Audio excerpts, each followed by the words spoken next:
And I'm just going to get us right into this because I love our children's ministry volunteers, and I don't want them to be back there for the next 90 minutes. So if you'll pray with me, and then we will be in Joshua chapter 6.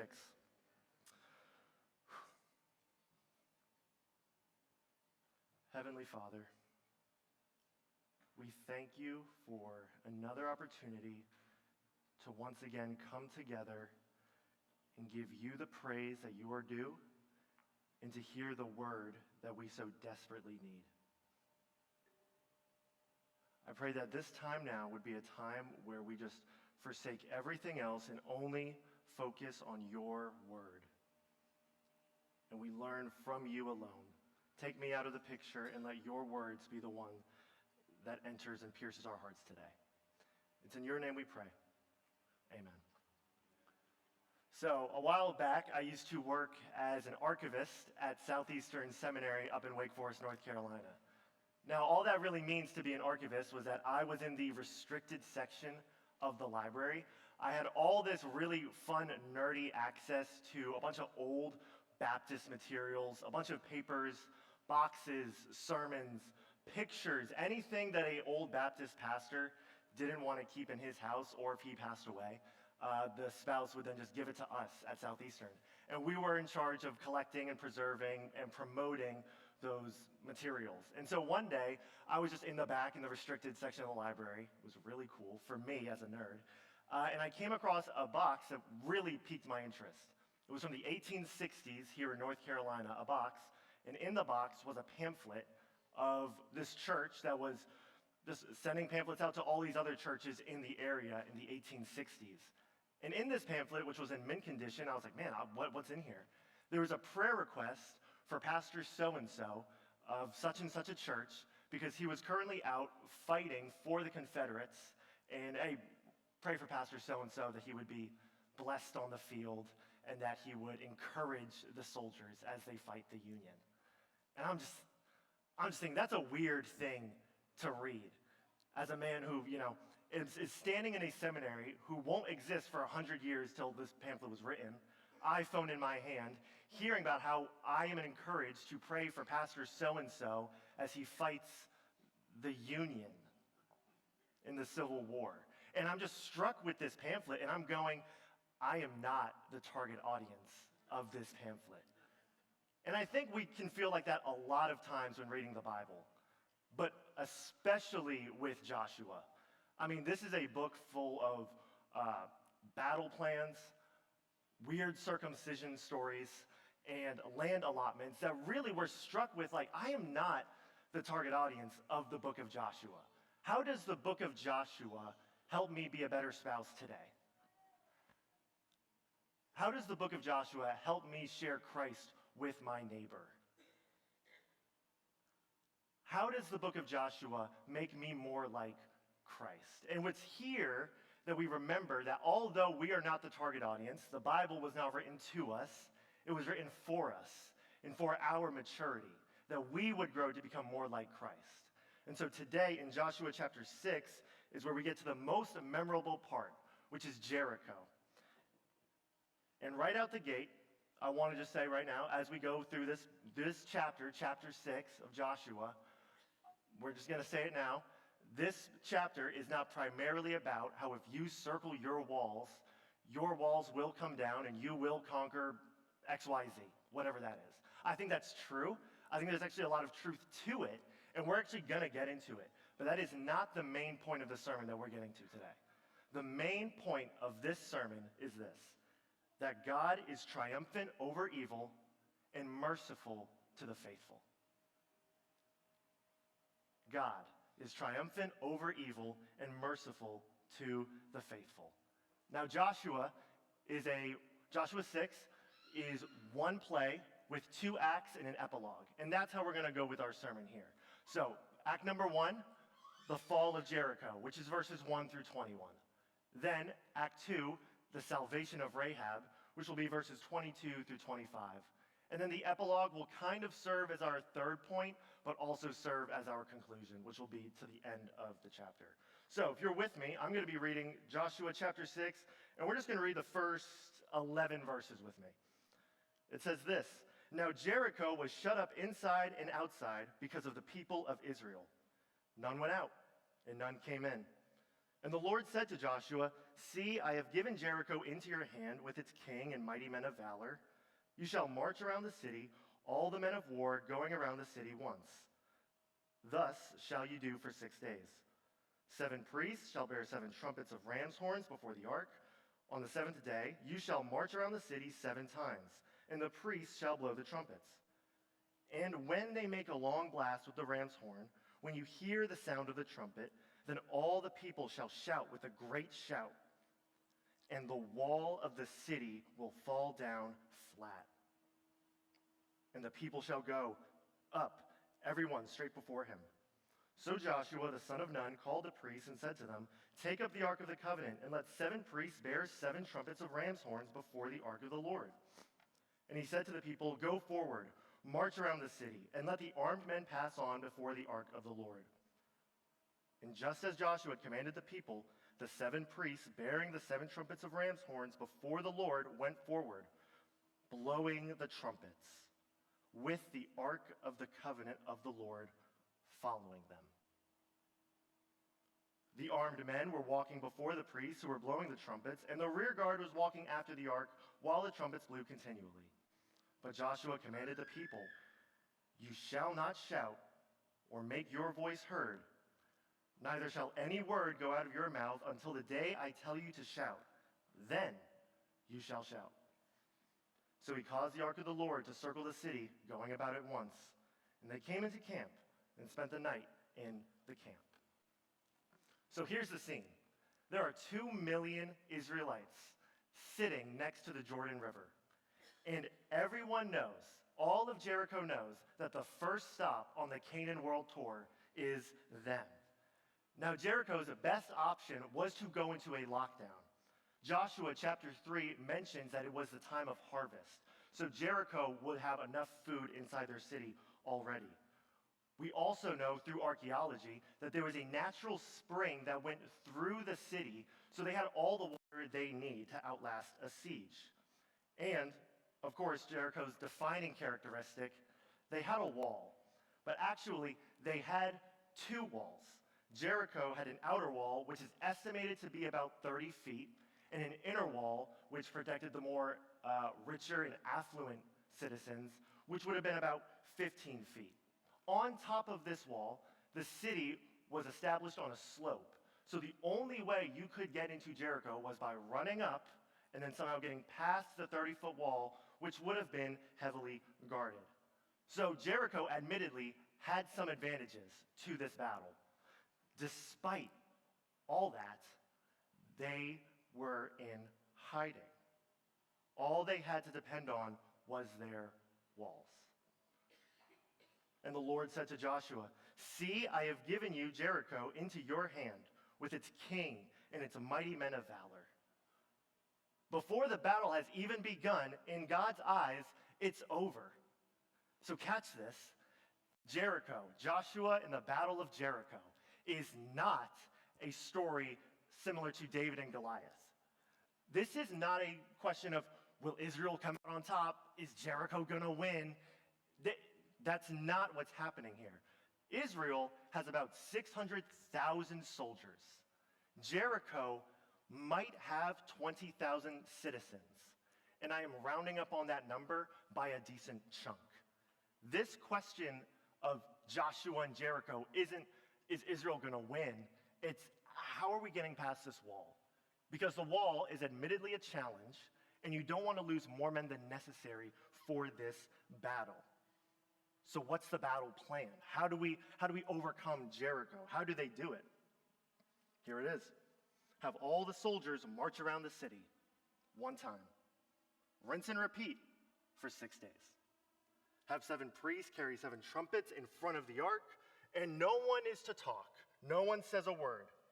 And then on that 7th day, march around the city 7 times, continue blowing the trumpets, continue walking in silence, and then at the long blast of the ram's horn, all the people shout, and the wall will fall down. So what's going on here? What's with all the walking? What's with the no talking rule? I mean, let's be honest, this battle strategy had never been implemented before, and to my knowledge has never been implemented again, at least not successfully. What is going on with this strategy? Well, remember what the commander of the Lord's army said last week. He said to Joshua last week, I'm not here for you. I'm here for God. This battle is the Lord's. Now, Joshua, are you going to get in line or not?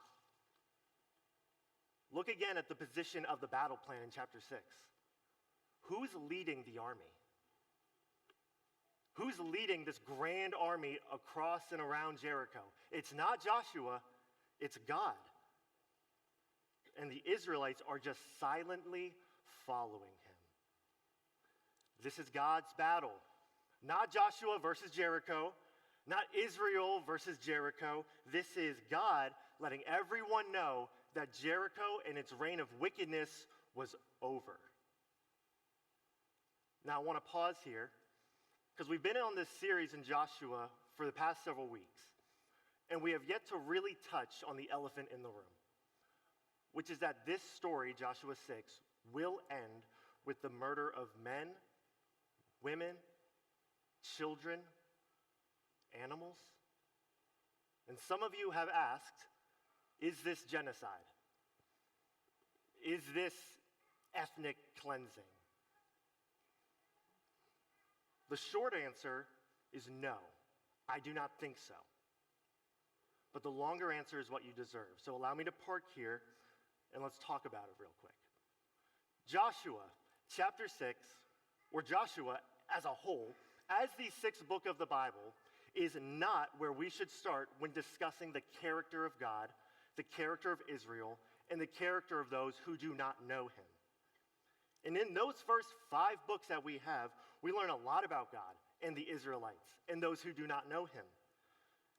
All the way back in Genesis 15, God tells Abraham, your descendants will come back here, but not yet, because the sin of the Amorites, who were the people living in Canaan, is not yet complete. That's Genesis. And then Leviticus, Numbers, and Deuteronomy, we learn that what the Canaanites were doing were wicked and depraved acts. I'm talking bestiality, the murder of children,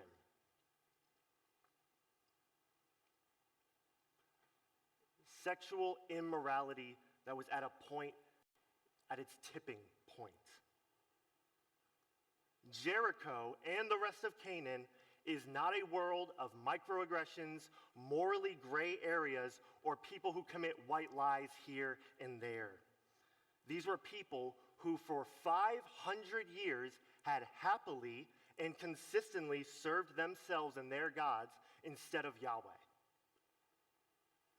It's a society whose hearts grew so hardened to righteousness that they wanted nothing to do with changing. This is not one ethnic group versus another. This is God versus wickedness. God versus sin. This is God after 500 years of patience. And God doesn't play favorites either.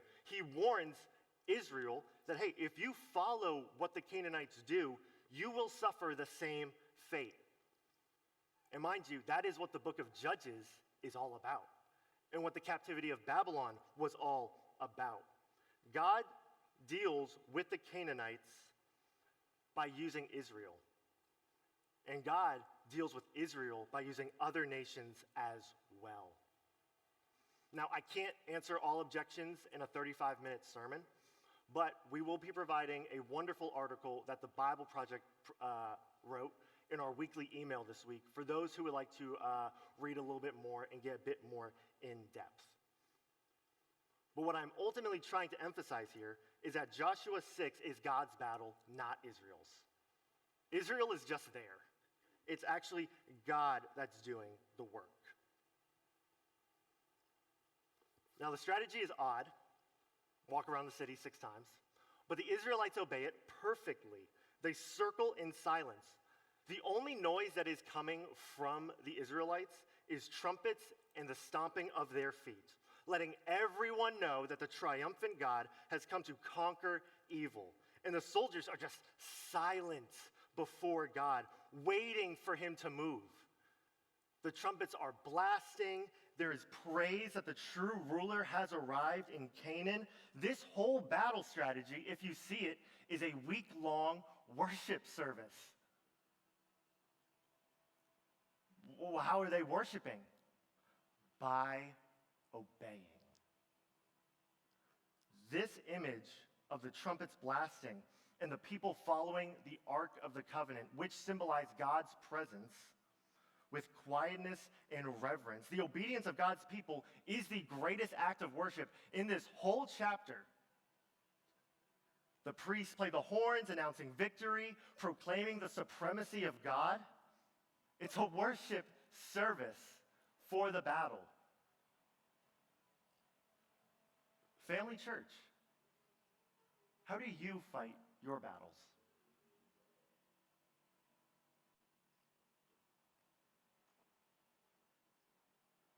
The answer, through worship. Through worship. Well, how do we do that? Is it playing K-Love 24/7? No, I hope not, unless that's your thing. Is it lifting your hands up during worship when we're together on Sunday? How do you worship God? By obeying him. I don't know what your Jericho is, what walls you are circling. Maybe it is a relative who is far from God. Maybe it's a secret sin struggle. Maybe it's depression. And you're circling that wall, and God has not torn down the wall yet. So what do? Obey. You worship God through your obedience to him. Through your obedience to God, you are saying, you are good, and you are worthy to be praised, and you are worthy of my obedience. Well, what does God want us to do anyways? How do we obey God? I'm glad you asked. Micah 6:8 says it like this: He has told you, O man, what is good. And what does the Lord require of you? But to do justice, to love kindness, and to walk humbly with your God. No swords were drawn, no walls had fallen, and yet the Israelites walked humbly with God. Their obedience was an act of worship. Spurgeon said it like this: if we are to win the world for Christ, if we are to conquer, it must be by work, by testimony bearing, by preaching the gospel, by continual prayer, by encompassing the city, and walking the path of obedience. Worship in the waiting by obeying, Family Church. And then, let's also remember this: you are not Joshua in this story. You are not the one who is obeying God perfectly for 6 days straight, if you can make it 6 hours straight. No, Joshua is actually the foreshadow of a greater Joshua, and his name is Jesus. And it is Jesus who comes to Jericho, that place of shame, that place of sin and wickedness that we are all born into, who perfectly obeyed God's law. And it is he that Ephesians 2:14 says, tore down the wall of hostility in his body by his death. We, like the inhabitants of Jericho, deserve judgment. We were separated from God, and it is Christ who came down and tore down the walls so that God could enter and rule our lives. Because of Christ, the triumphant God conquers sin and tears away all that separated us from him. Jesus, the greater Joshua, tore down the wall of hostility, stepped into our Jericho, so that we would no longer be stuck and trapped in our sin, shame, and bondage, but that we would be freed. And on that seventh day, the trumpets blasted. The people shouted, and the walls fell. The fall of Jericho is ultimately the fall of wickedness. It is the triumphant God conquering sin on his terms by his means. It was not an Israelite victory. This was God's victory. Likewise, when Jesus tore down the wall of hostility and brought us to him, that wasn't our victory, although we surely benefited from it. It was the victory of God reaching in our lives. And then the intermission plays, and now we are in Act 2, the salvation of Rahab. This is verses 22 through 25. It says this, "But to the two men who had spied out the land, Joshua said, 'Go into the prostitute's house, and bring out from there the woman and all who belong to her, as you swore to her.' So the young men who had been spies went in and brought out Rahab and her father and her mother and brothers and all who belonged to her. And they brought all her relatives and put them outside the camp of Israel. And they burned the city with fire and everything in it. Only the silver and gold and the vessels of bronze and of iron they put into the treasury of the house of the Lord. But Rahab, the prostitute, and her father's household, and all who belonged to her, Joshua saved alive. And she has lived in Israel to this day, because she hid the messengers whom Joshua sent to spy out Jericho." Rahab was a citizen of Jericho. It was her wickedness that added to the sins of the Amorites that God told Abraham about in Genesis 15. She worked the red light district, profited off of other people's sins, and fits almost every single category necessary that should get her killed with the rest of the city of Jericho. And yet, she's saved. In chapter 2, the spies, as they were leaving her house, said this, "Behold, when we come into the land, you shall tie this scarlet cord in the window through which you let us down, and you shall gather into your house your father and mother, your brothers, and all your father's household." And then chapter 2 notes that her house was built on the outer wall. So picture this. Every day for six days, I was going to say 6, 7.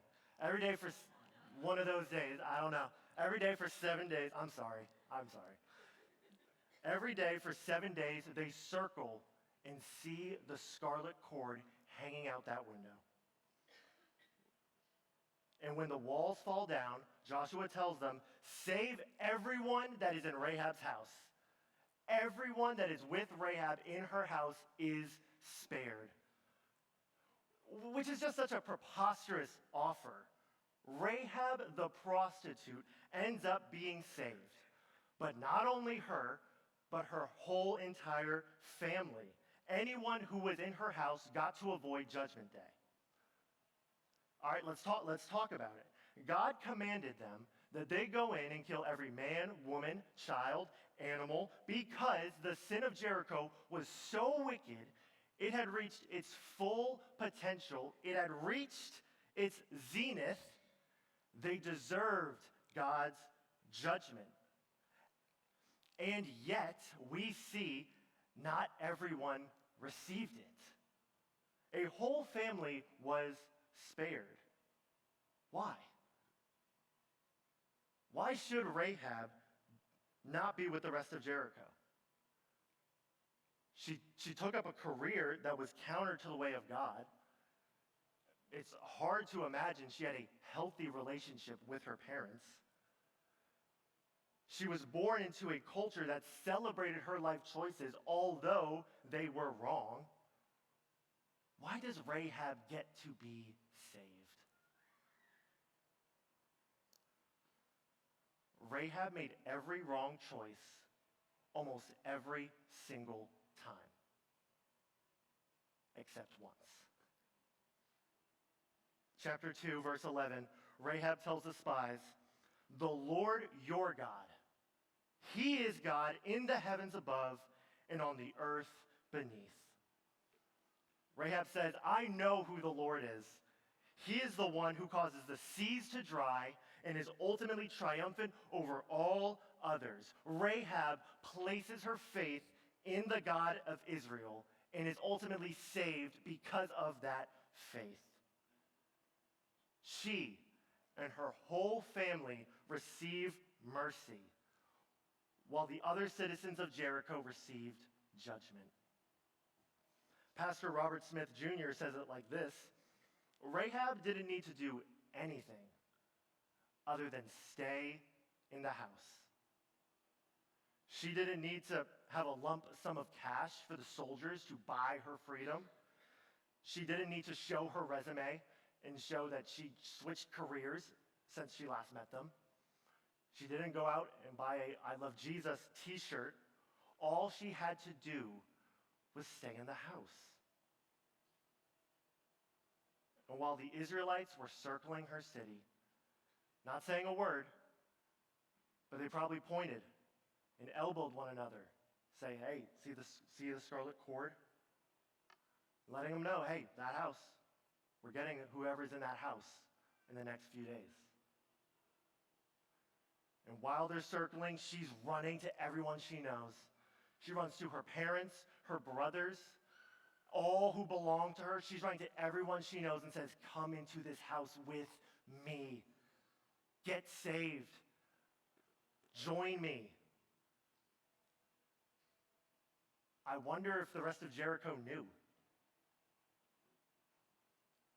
I wonder if the rest of Jericho cared, or if they just trusted in their wall. Maybe they said, "We'd rather die than change our way of living and join that community." Whatever the reason is, only Rahab proved to be faithful, and it was through her faith that her whole family was spared. You see, Rahab in this story proves that God is merciful. Yes, he deals with sin. He is triumphant over evil, but that does not negate his mercy.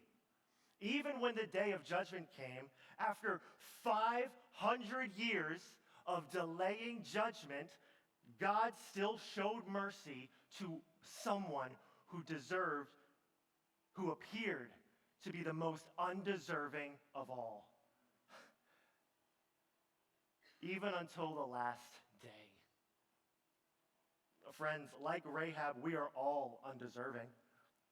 We're all worthy to receive the just wages of our sin. And there is nothing we can do that is good enough to warrant a free pass. And I want you to see this for those of you who do not know Jesus. Jericho is only a picture of what is to come. There will be another day when the trumpets will blast, but it is not the Ark of the Covenant that is coming around, but King Jesus the triumphant himself. And on that day, will you be where? On that day, where will you be found? Will it be in the house marked by faith? Or will it be found will you be found depending on your wall? Will you plead the mercies of God on that day? Rahab was found in the house of her own making, literally a brothel. And yet, it was this house that salvation had come to. Rahab is not only a picture of saving faith in Jesus. This is how the Bible works. She's not only a picture of who we are when we place our faith in Jesus, she is also a picture of Jesus himself. because it is through Jesus' faithfulness that we get to be found inside the home. Like Rahab's family, when the soldiers come in, we get the blessing of salvation because of Rahab's faithfulness. We're just the family that was there because she brought us in. Rahab is both our example of who to place our faith, the merciful God, and she is the example of Christ, the one who ultimately was faithful to the point of death. What a story of mercy.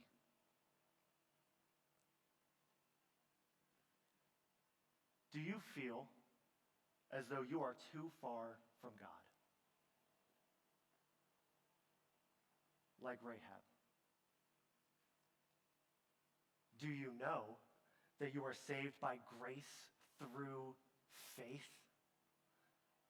We are all born in Jericho. We are all born with this wall of separation that keeps us from God.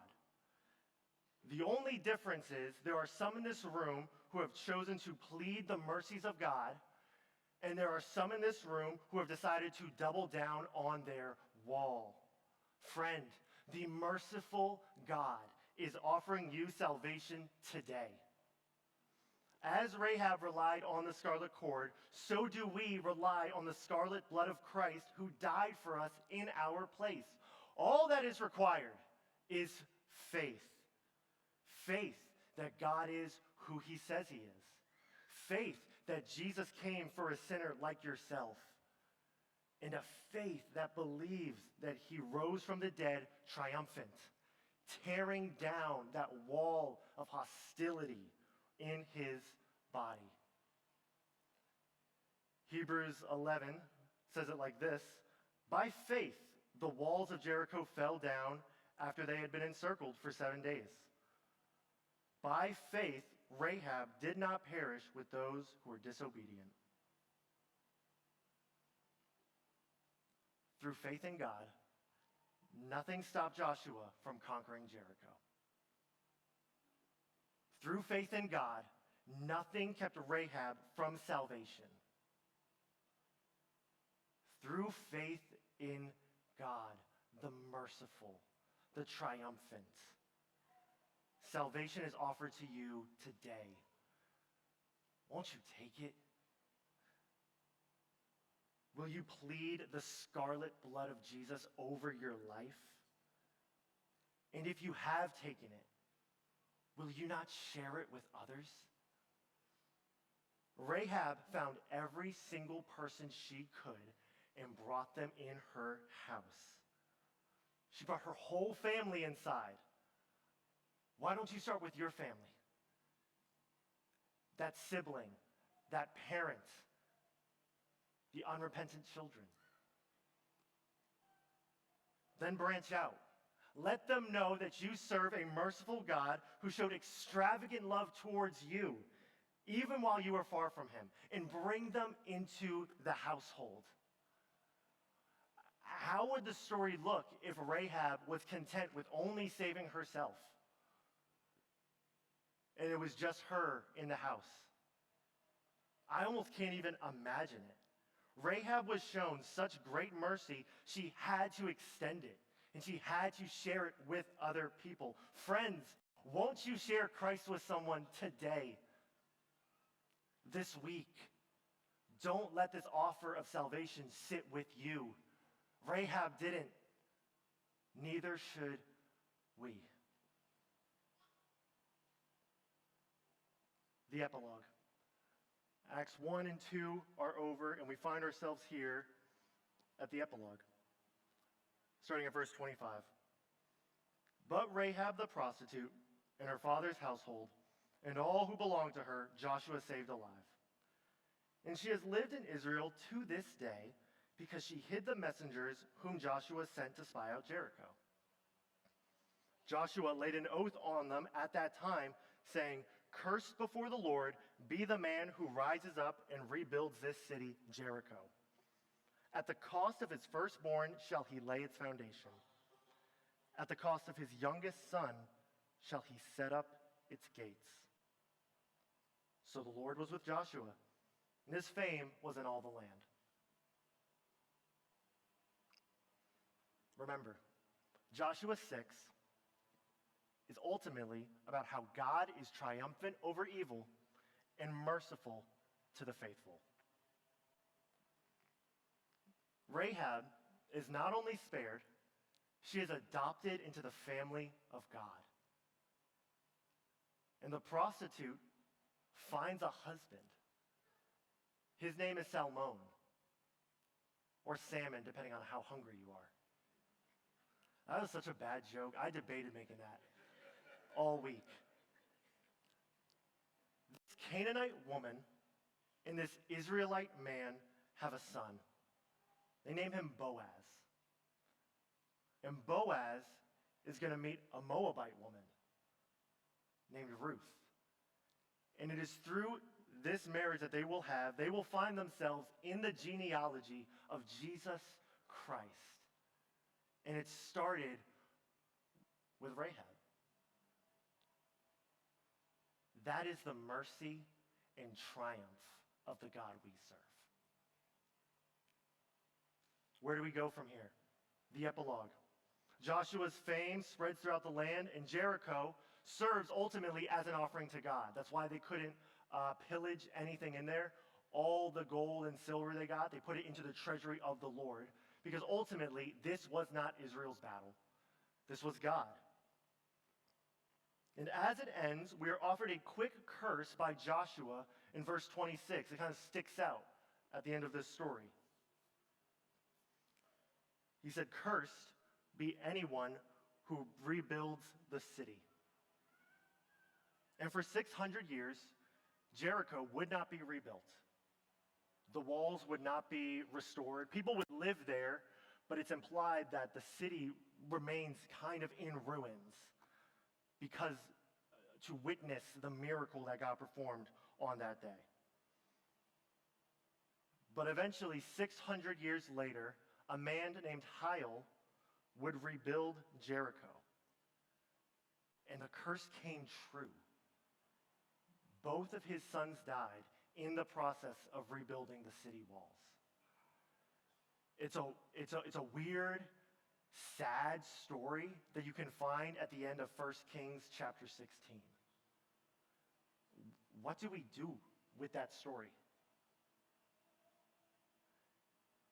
Jericho represented the worst of sin. To rebuild its city walls would be to say, I prefer my way over God's way. And friends, we are all born into Jericho. But Jesus, like he did to Rahab, tore down our walls, took us from Jericho, and adopted us into his family, and we learn to walk in the newness of life with him. God has brought you out of Jericho and into his family. So what do we do with these last verses? In light of this truth, what do we do? Here it is. Do not go back to Jericho. Don't do it. Don't desire it. Don't look to build up those walls that God tore down. He has saved some of you in this room from the clutches of pornography. Don't go back. Don't rebuild Jericho. God has saved some of you from shame and thinking that you always have to measure up and you have to compare yourself to other people. Don't go back. Don't rebuild those walls that God has torn down for you. God has saved some of you from a prideful and arrogant spirit. And now you're going around thinking you're better than other people because of the way you vote, the way you dress, the friends that your kids have. Do not rebuild Jericho. Do not form that wall of hostility between God. Do not form that wall of hostility between your brother and sister in Christ. What God has torn down, do not rebuild. at the cost of your family. Do not rebuild Jericho. No, I don't think your child will pass away. What I'm saying is you do not sin in a vacuum. Don't go back to Jericho. There's nothing for you there. Rest in the saving work of Jesus Christ. 3 points of application, and I will let you leave. We belong to the God who is triumphant over evil and merciful to the faithful. So application number 1, worship God through your obedience to him. Obedience as a means of worship is how God gives victory to his people and conquers sin. Worship God through your obedience to him. That is the battle strategy. Application number 2, Christ saves us like Rahab by grace through faith. So share this good news with other people. Do not let this offer of salvation sit. And lastly, number 3, God has saved you from Jericho. Please do not rebuild it. Don't go back there.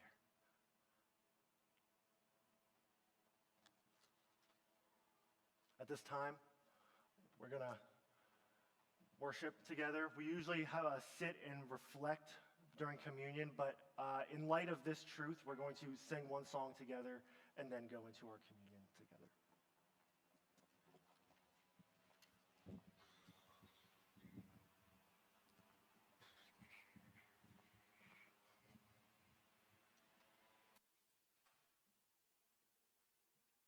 Let's stand and worship together this morning.